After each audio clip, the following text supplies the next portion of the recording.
The Kurdistan Regional Government has ordered civilians to live in quarantine to prevent the spread of COVID-19 in Iraqi Kurdistan.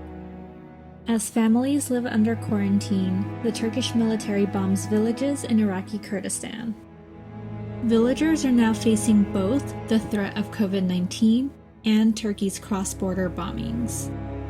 On April 15th, Turkish drones bombed Makmur refugee camp, killing 3 civilians. On April 14th, Turkish warplanes bombed Werte Mountain and bombed the region again the following day. On March 26th, Turkey bombed Bardvazin village for over 4 hours.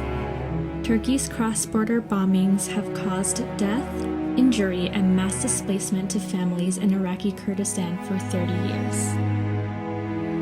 CPT Iraqi Kurdistan calls on the government of Turkey to stop the bombings.